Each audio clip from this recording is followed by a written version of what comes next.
So now more on the defense. Now we already talked a little bit about the game plan. Load the box, make Dante Moore beat you.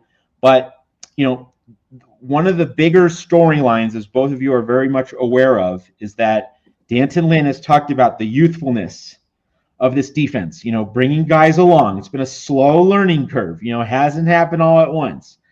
But now here we are, second half of November, right? Like, freshmen shouldn't be freshmen anymore. Now they should be grown up. Like, and here we go, a championship style game, a playoff style game. Should we have that absolute expectation that the young pups are ready to be big dogs? Or do we go into this game saying, it's great if they play well, but, it's still kind of a learning process and we'll get them next year. Obviously you have a huge game right in front of you now. Just where's your expectation level? Like, of course they should play a complete game. It's about time for them to play a complete game. Or do we say, you know what, they're young, they've had injuries, it's great if they max out, but I'm not going to expect too much. How do you kind of thread the needle between aspirational and realistic? Ethan, then Crash. I think I fall like a little bit somewhere in the middle.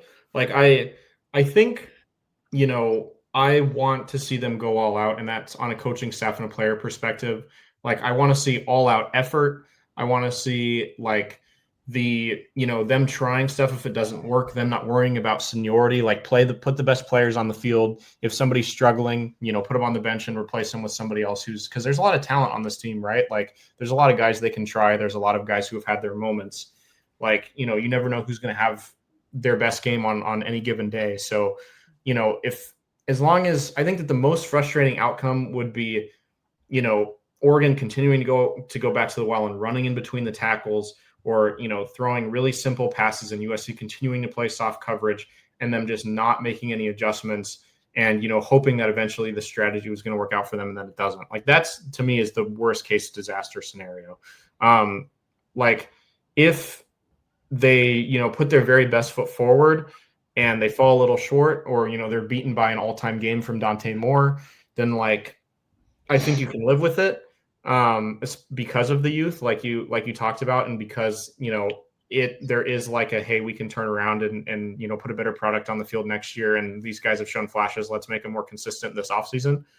But I do think that like they need to, now's not the time to be conservative. Like, it's time to throw every wrench you have in the toolbox at Oregon. And it's time to play like your football pants are on fire, because, this is the most important road game that USC's played in a really long time. One of the most important USC games in a couple decades, probably. So, this means a lot, to the team. It means a lot to Lincoln Riley. It means a lot to the whole coaching staff. It means a lot to the fans. It means a lot to the university, to the alums, to the students. Like, there are, thousands and thousands of people to who this game means a great deal to. And so to see anything less than their best effort would be the disappointing thing. And that's from a coaching staff and a player perspective. So I get, obviously, they're freshmen, and I know everyone is, especially with freshmen, you preach patience a lot. And I do get that. Like, you know what? They're freshmen. They're getting used to the college game. You know what? There is a learning curve. There's no denying that. But when you're 8-2 and your college football playoff dreams are on the line, no one's going to care about that anymore. Patience is great. If, things aren't going so well, you can kind of preach patience a little bit. And I'm not saying that, if USC was struggling a bit more, maybe it dropped a game or two, and they weren't in the position they were right now, I could get them preaching patience with these guys. But you can't do that when you're 8-2, and this is in many ways a playing game to the CFP. It's time that you got to, live up to the expectations of the standard of USC and go out and just turn them loose. Got, like Ethan said, throw everything you got at them. So I really think that you can't use the patience excuse with this big a game on the line. Now, obviously, I'm hoping a lot of them have developed well, and I think staying patient with them, even through some of those tough circumstances earlier, can help. But if they're not showing if they're not living up to their potential on Saturday, you got to get them out of there and get someone else in who will get the job done. So really, I think it's about the patience thing. You can use that.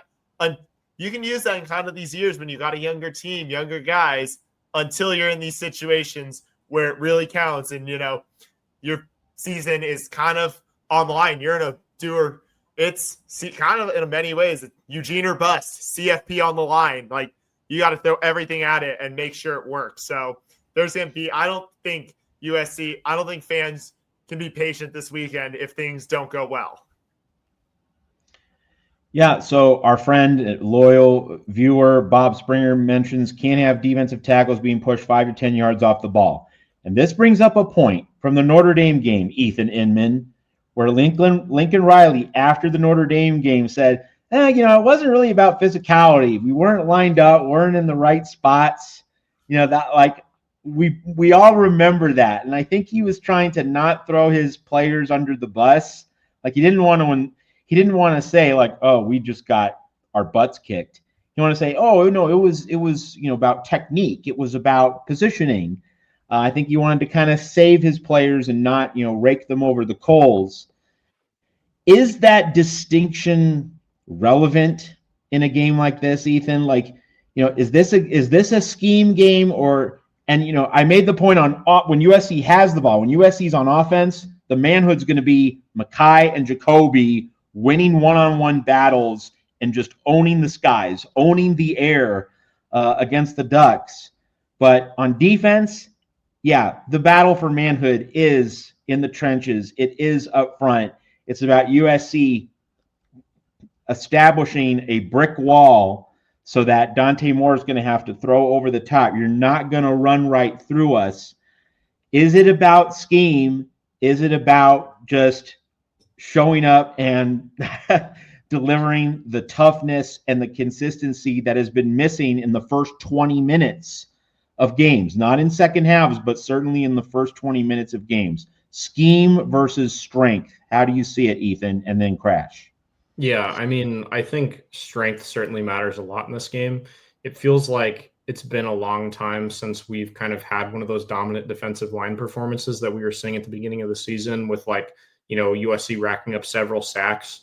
And that's, because of the youth of this defensive line. And it's because of, the opponents have gotten better and all that stuff, of course. But Dante Moore has had kind of his worst games when he gets put under pressure. The only game he's thrown multiple interceptions was against Indiana, and Indiana sacked him 6 times. So, and then the only other game he was sacked more than once was against Wisconsin, and that was his worst statistical game of the season. Obviously, he ended up leaving that one a little bit early with injury. But still, if you can bother Dante Moore in the backfield, he's not as good. So, that especially on passing downs, getting into the backfield, that physicality is going to really become important. And yeah, I'd kind of challenge the defensive line to step up and have one of the games like they were having in the beginning of the season. In running situations, I think scheme does matter. I think, it has come down a lot of times to, USC's linebackers just being in the wrong spot. We've kind of brought that up over and over and over again. Desmond Stevens, Jaden Walker, all these guys who are young linebackers on this team, they're a lot of fun to watch when they're playing well. But when they're not, they're really, really frustrating to watch. And so I do think that scheme is going to come in really important, in that sense, especially because, if Kamari Ramsey is out, you're probably looking at a situation where Desmond Stevens has to wear the green dot again, which was kind of something that was not working out for USC in the beginning of the season. It gives him something extra to think about, other than just his assignment.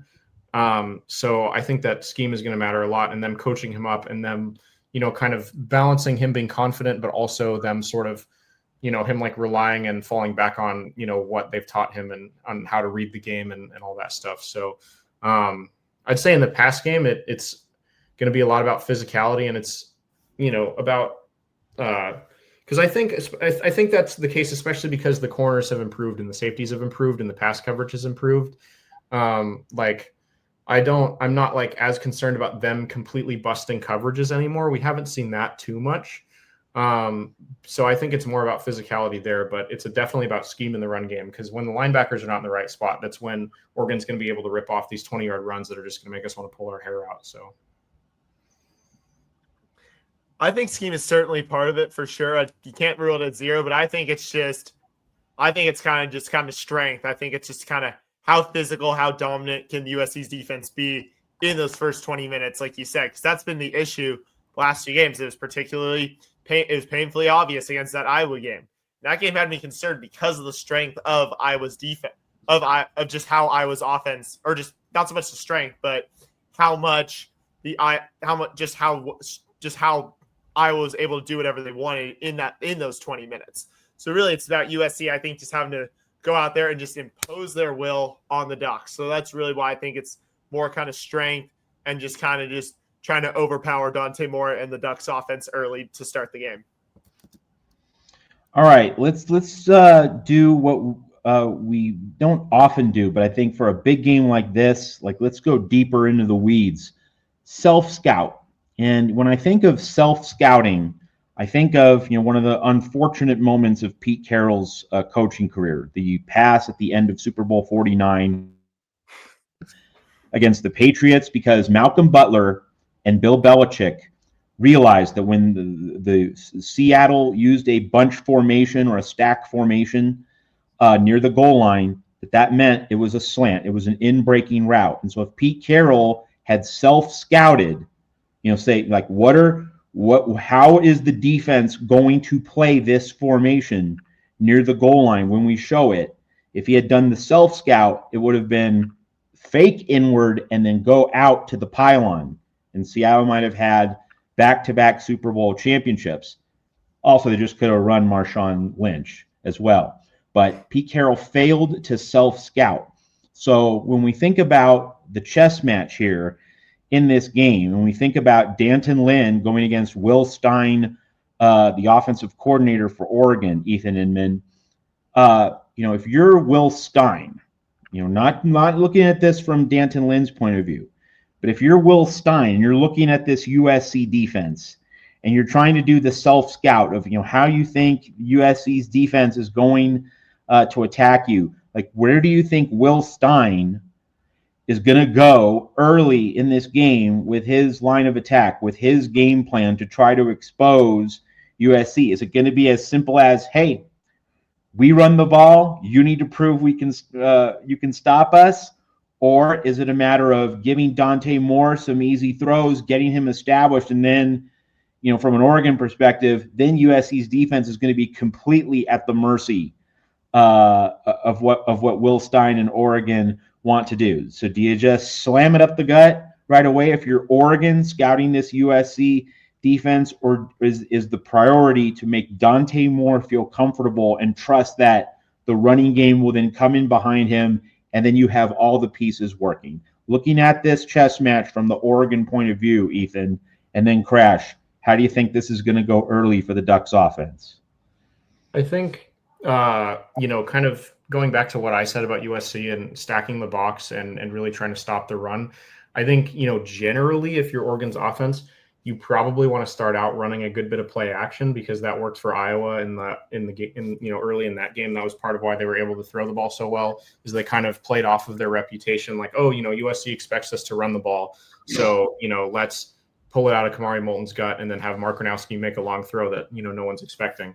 So I think that's part of it. I think that they'll run a good bit of play action.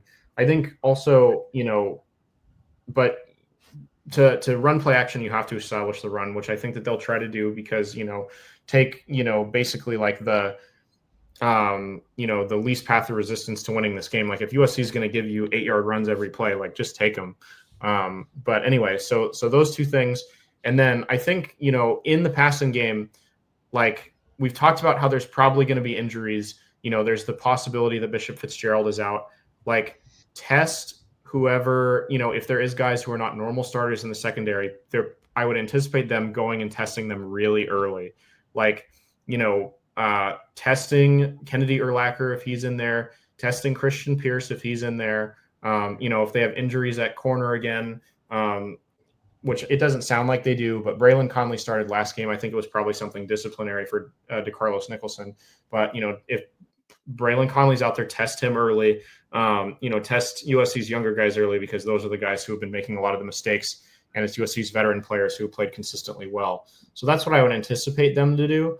On the flip side, the challenge for USC becomes like, they're not just their defense starting fast, but their young defensive players being ready to, kind of have the ball come their way really quickly and really early. Because I think that's probably what I would anticipate Oregon trying to do. I think Oregon's probably going to start the game out running. I think we talked about it earlier. Dante Moore sometimes isn't the most consistent passer. And especially with just how USC has looked sometimes, especially strong running backs be able to get right through the D-line, through the linebacker room, an area we have, talked a lot about on this show.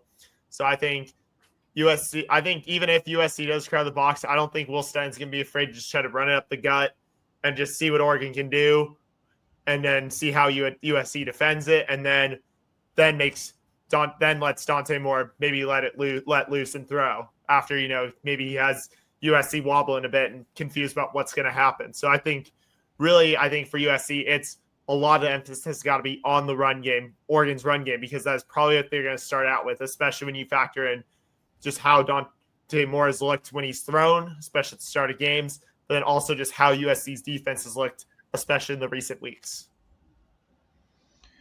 All right. X factors or key players that you're going to watch for. One player who really did make his presence known last week against Iowa, who hasn't been a regular part of the whole puzzle for the USC defense, but he's a guy who's emerging. Kennedy Urlacher. Ethan mentioned him earlier. That's a possible X factor. Which kind of X factor players, offense or defense, are you looking for in this game? Ethan, then Crash. Yeah, starting on the defensive side of the ball, Jeff makes a good note here that Christian Pierce ended up wearing the green dot after Kamari Ramsey went out. I didn't know that, so good way to pay attention, Jeff, and thanks for noting that for us. Christian Pierce played really well against Iowa. I believe he tied for the team lead in tackles at the safety spot. He's a real aggressive player, a real aggressive tackler. And, if he went out and had one of his best games while having to kind of juggle the responsibility of wearing the green dot, that's a great sign, because it means that, he's able to make an impact even when he's having to, kind of handle that extra responsibility and that extra mental side of the game. So if he can come out and have a real strong game for USC, set a physical tone, make some of those first down saving tackles that we saw him and Kennedy Urlacher make in this game, then that'd be really great and really exciting. On the offensive side of the ball, I think it'll be really interesting to see, how USC involves its tight ends. I know Iowa really kind of keyed in on Walker Lyons in this last game because of, how great of a blocker Walker Lyons has been, and how, USC's kind of been really effective in those tight end sets. Is Oregon going to do something similar? Or are they going to kind of try to, pay a lot of attention to USC's tight ends? Or, are they going to be so wrapped up in USC's receivers that the tight ends are able to spring free? I'm not sure, but either way, they're going to come in really key. And I think, Lake McCree, especially as someone who's been up to Eugene before, he's, one of the guys who was on the roster in 2023 when they went up there and, ended up losing to Bo Nix in Oregon in that game. So, he's kind of one of the players on the offense who's more seasoned, has, that more experience, has made that trip before. If other guys are struggling early, I definitely look to him to kind of be the rock that kind of steadies the offense, and Mayava and everybody else who, could potentially be taken out of this game with some nerves. So those are my two guys. I think for me, an X factor is going to be Desmond Stevens. I think just with how he's been in the linebacker room, someone's going to need to step up in that room besides Eric Gentry. So I'm going to look to him on the defensive side, especially if Oregon comes out in full force with the run game to kick off the matchup. And then on the offensive side, I'm honestly looking towards Tanuk Hines, kind of as that third option for USC. And that's not to say that I don't think Jaden Mayava's primary targets should obviously be Makai Lemon and Jacoby Lane. We all know that. But I think at some point, and for a lot of the game, those guys are going to be heavily targeted. Oregon's going to probably, I've said this a lot, teams would rather, double team those guys and let someone else beat them than let Lemon or Lane, be scoring touchdowns all day. So I think Tanook Hines has got to be ready to be open, especially in events that Lemon and Lane are heavily covered. So I'm going to really look to Tanook Hines in the receiver room to really step up as that third option for Mayava. All right, and no account of this game, and obviously we're coming at you with our post-game show of this coming Sunday, 5 p.m. in the West, 8 p.m. in the East, as we always do. So we'll see where we are on Sunday when we meet you for the post-game show. But going into this game, we can't talk about the subtext and the backdrop to this game without dealing with the coaching staff. And a lot of good comments in the chat from Jeff Rodriguez and Bob Springer, about, hey, make adjustments sooner. Be willing to mix it up early. Don't wait 20 minutes, all right? Don't wait until halftime. I mean, halftime adjustments, if you're down 14, 17 points, aren't going to matter that much, or at least they're not likely to matter. You got to find ways to get this team to perform early. And the talking point, guys, it's just D'Anton Lynn and Rob Ryan have had very bumpy rides this season. And D'Anton Lynn has shown an ability to get it done at halftime in recent weeks, but, this has not been nearly as steady a set of performances as we saw last year when the defense carried the team. It's been more difficult this season. Not that there haven't been reasons for it, the injuries, the youth, things that D'Anton Lynn has talked about. But it has been an uneven journey.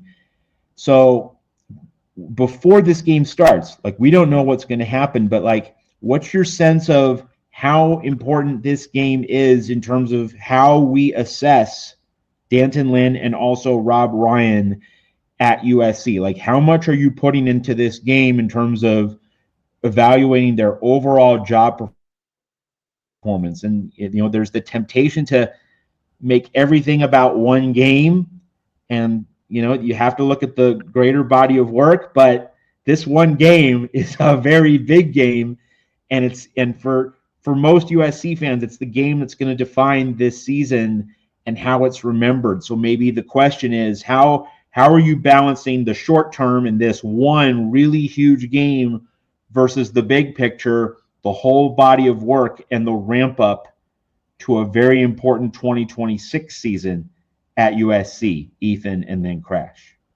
Well, I mean, I think the biggest thing that we don't want to see is just regression. It feels like there's been real improvement on the defensive side of the ball.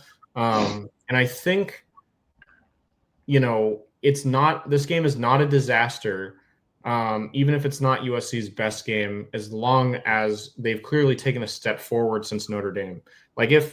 If Oregon puts up a bigger number than Notre Dame and, USC's defense just kind of lays down and dies, then I think that there's reason to be frustrated.